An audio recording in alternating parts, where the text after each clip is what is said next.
Super. So then we'll jump straight ahead to stay on time, and we're still a minute ahead according to my clock. So first up is Mark Green from the University of Liverpool, who's going to talk about local data spaces supporting local authority responses to COVID-19. Mark, all over. It's 20 minutes. If you can leave a few minutes for questions, that'll be great. Excellent. Thank you very much, Danny, and hello to everyone. Thank you for coming today. So I'll start off and I'll share my screen. So what I'm going to talk today about is local data spaces. And what I'm also not going to talk about today is agent-based models, which puts me at a sort of slight different topic to everything else that's kind of on this program. So we're going to talk a bit about local data spaces, what it is, and talk about how we've kind of been supporting local authorities engage and make better use of data that is external to them, ideally really using data better to make better decisions.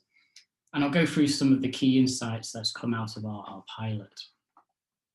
So what is the general problem that we're kind of interested in with local data spaces? Well, obviously in a big global crisis, having access to timely and diverse types of data is imperative. We need to have the best data to make the best decisions, ideally.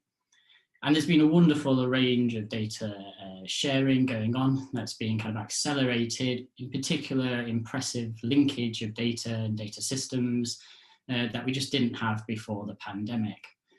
Now, local authorities have had access to some of these linked data sets or some of these unique national data sets, including NHS test and trace things, or even through the sort of Power BI platforms that have been provided by Public Health England. But they often rely on their sort of local data sources, which obviously makes a lot of sense because they're trying to make local decisions. But this reliance on more local data sets means that they don't necessarily are aware of the data that's available through external repositories or through national level services. A link to this as well is that local authorities also don't always have the technical infrastructure, time or resources to make the best use of the data and the data outside of their local areas, partially linked to sort of cutbacks to local authorities, or even just being unable to recruit people with key data science skills in these areas. So what we try to do is to try and work out how best to work with local authorities to maximize their use of data, providing sort of analytical support to them where possible, and just allow them to try and gain data insights from areas that they might not necessarily have been able to before. So local data spaces was set up pretty rapidly. It was a 6-month pilot, really just to test whether there was demand or interest within local authorities to access data in external repositories, such as the ONS's Secure Research Service, but also data provided by the Consumer Data Research Centre as well, trying to open up some of these data so that local authorities could engage with them better and hopefully use some of these data they weren't necessarily using to inform their response to COVID-19. So we started in the 1st of November and the pilot has now ended 6 months later at the end of April. We went about really with 3 different kind of main models of engagement with local authorities. So model 1 was we initially had a bunch of kickoff meetings with local authorities, and if we spoke to them and they had a good amount of analytical support, they had enough researchers and time to devote to research themselves, then we helped them apply for the data within the ONS's Secure Research Service. We gave them support and helped them write that application process and just nudged them and helped them explain what types of data were available to them that might be useful for the things they're interested in. And this itself, it allowed local authorities to use that data, conduct their own analyses and actually gain better insights from things they weren't using before. So for example, with Hackney Local Authority, they were really interested in the kind of role that work was playing on COVID-19 in particular, whether certain occupations were more likely to have tested positive and how that period of isolation and impacts their economic outcomes further down the line. And we allowed them and we helped them put in an application which was successful to access some of that data. The second model was where we spoke to local authorities and they expressed a real interest in this, but didn't necessarily have the time, resources, or analytical capabilities to really engage with the data directly. We spent a lot of time discussing the research questions, co-producing research questions with them. And from those research questions that we agreed, we would conduct the analyses on their behalf. And there was a team of researchers, there were 4 in total, myself, Maurizio, Simon and Jacob from Liverpool, London, UCL and Leeds. And we would do that research on their behalf and then present it back to them. And it would be more of an iterative process to present results, refine analyses and get the sort of things and insights that they wanted out of this. This allowed local authorities to gain insights and actually use the data for their policy decisions, even if they didn't necessarily have the capabilities to do so indirectly. But subsequent to this, if we did one thing for a local authority, we took an approach where we could always do it for all local authorities. And so our approach was, if we do it for one, we do it for all in England. And this allowed us to then share the benefits of these analyses to all local authorities for these co-produced research questions, which hopefully were interesting to more than just the local authorities who helped design them. So for example, we did work with York, who were interested in the impacts on tourism in the city. Market Harborough were particularly interested in footfall of their retail centres and how that was changing during different parts of the pandemic. And we also submitted evidence to Liverpool's mass testing evaluation in terms of who was getting tested and the implications and impacts of those tests. The third approach that we did was that we would produce our kind of own reports that were based upon some of these broader discussions, really just to profile and showcase the sort of data that the ONS SRS or the CDRC had available to, just to really kind of start as conversation starters for local authorities and showing the sorts of data that was available and the opportunities that they could be used for research.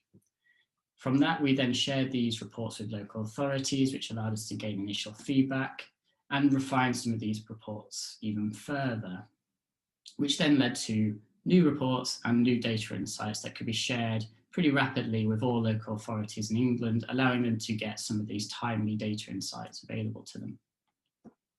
So for example, we produced a report on occupational inequalities in COVID-19 for all local authorities and ended up presenting this to the Yorkshire and Humber group, and Hull came up to us and said, oh, that's really interesting, what if we did this? And this started this conversation from seeing what was possible to allowing them to generate evidence. At their time, they were really interested in these occupational inequalities. So we worked with roughly about 25 local authorities and we've produced 10 short reports, really as just kind of showcasing some of the data insights available within the ONS, SRS and CDRC. And we've done that for all local authorities and we've made them all available on the CDRC website. So if you go into CDRC's website and click on Geodata Packs, you can download all of the reports for free for all local authorities as well. We've also been able to rapidly and flexibly respond to local reports or big key national policy issues, so for example, Liverpool's mass testing, but also submitting evidence to SAGE around some of the issues around worries about disproportionate harms amongst younger women relating to COVID-19. And we've also made all of our code open source and available to local authorities who can replicate these things. In particular, they were really helped by the data cleaning processes that allowed them access that data and make it a bit more usable to them. So like I say, we produced these 10 reports, a whole range of topics, including occupational inequalities, human mobility, economic impacts, small area recovery, unemployment rates, geospatial inequalities in the NHS test and trace data. And really, they're just very short, they're very visual, they're all replicable because they're all computational notebooks, and really just demonstrating key insights and how the data can be used, just so that local authorities could get some insights from these data types. Now, I thought it'd be good to sort of end this talk really talking about the sort of insights we gained from talking to local authorities, because in particular, actually we learned quite a lot about what local authorities felt they needed, and in particular this allows us then to refine all sorts of projects and really make better decisions and more relevant decisions for them. In particular, local authorities expressed there was a huge demand really for some sort of support service or even these data being made available. In particular, they sort of described academics as an untapped resource, in that they weren't necessarily always engaging as best as possible with academics to produce some of the policy relevant evidence they needed. And they felt that this partnership could be better built in. In particular, this sort of demand really was most acted on when there was significant buy-in from senior leadership. So this included directors of public health, people senior within local governments who could see the benefit of this and would really make the time and resources available for places to engage with that. And the allocation of resources was really important, because some of the lower analysts within these organisations said there was, really interest in this, but didn't necessarily have the get to go or the decision to actually spend time on these things. We spent a lot of time meeting with local authorities, and actually coming up with ideas of what they wanted was really difficult through the pandemic. Most of the local authorities expressed that they were in some sort of firefighting mode, where each day they were just doing their best to produce the key statistics that they needed. And they didn't necessarily have the time, space, or even head capacity to take a bit of a step back and think about, well, what are the key research questions we want to answer?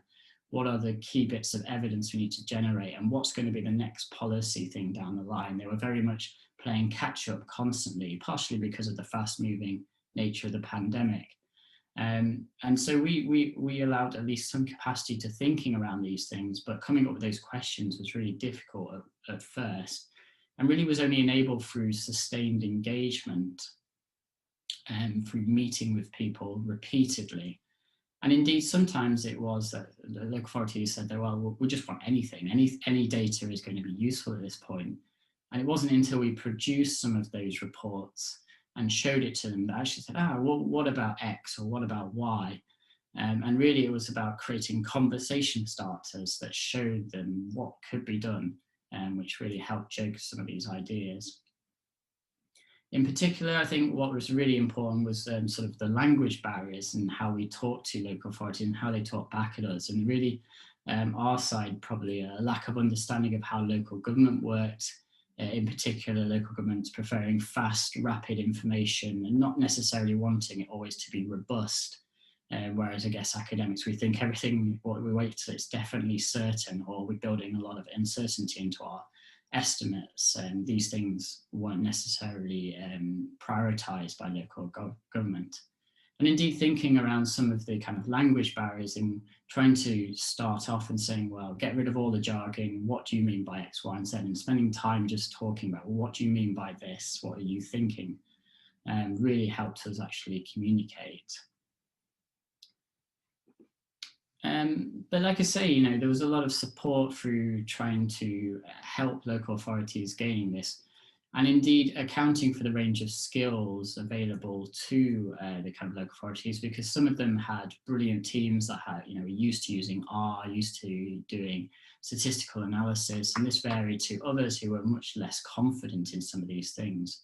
And so being able to provide a range of support was really important, whether it was actually providing data in fully cleaned formats so that it was analysis ready.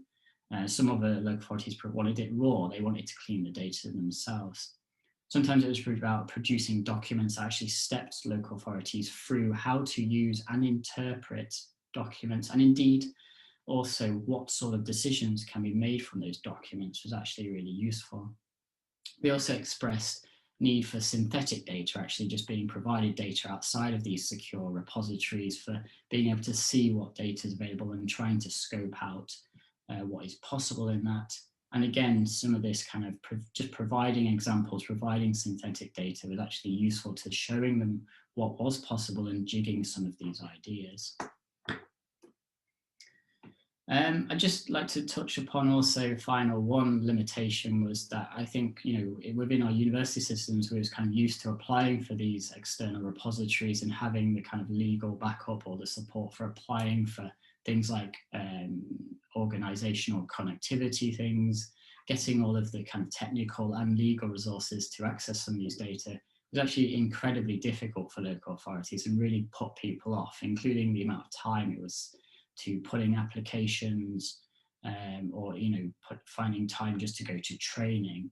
And actually dealing with some of these administrative issues is a big barrier to local authorities, and it's the sort of thing we don't necessarily think about, the nitty-gritty over how to do these things, but actually they're really, really important.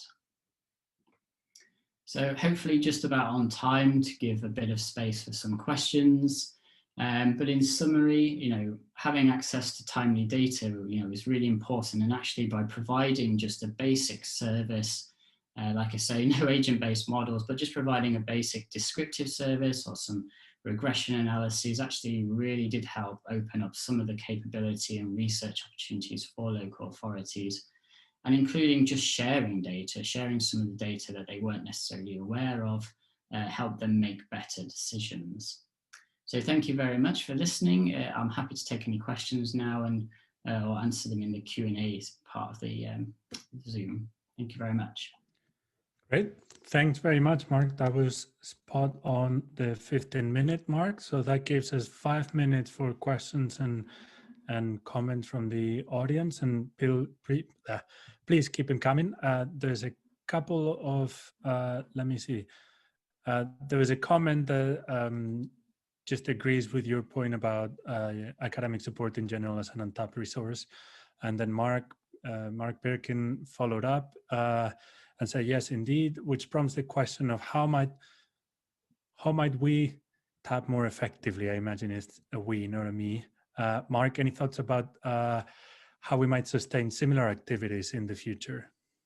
Yes, so I think something that's been quite useful is again, it's resourcing, but I think it's also about providing opportunities for academics in local government. So actually providing the space or secondments to actually integrate academics within local governments and giving them the time and the space to actually work with people who have those needs. I think some of the resources and relationships, they kind of take years to build, and certainly some of the relationships that came out of this, whilst were set up very rapidly, other ones actually were based upon years and years of good practice and actually working together. And I think some local authorities are a little bit apprehensive as well about academics really getting involved for the wrong reasons.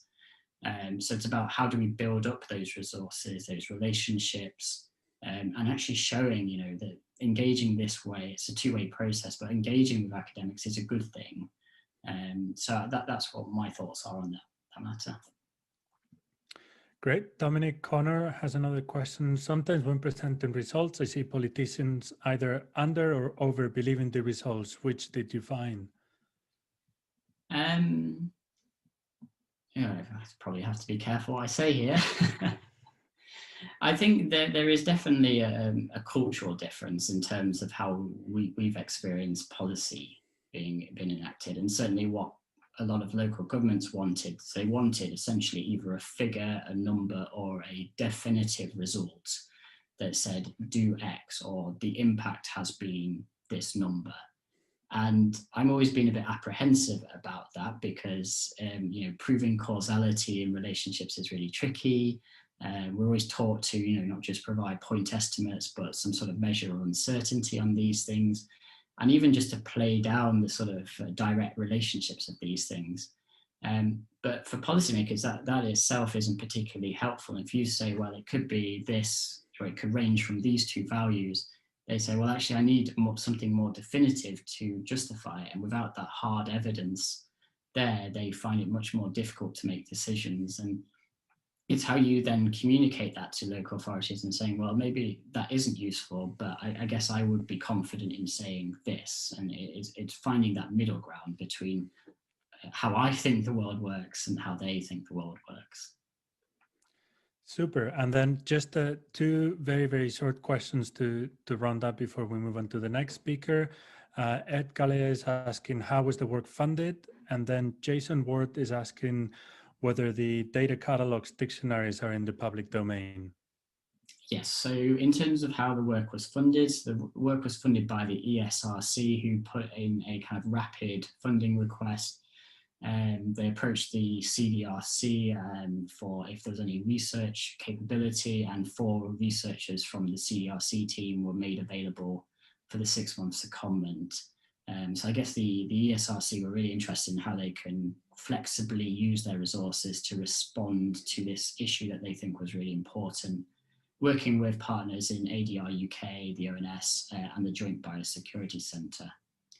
The second question was about data dictionaries. Yes, the data dictionaries are all openly available on the ONS's website, but making things openly available and shareable is one thing.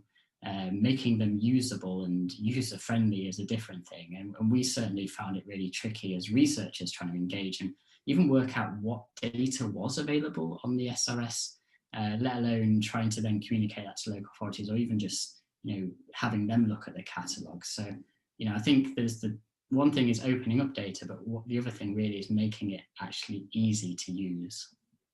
Yeah.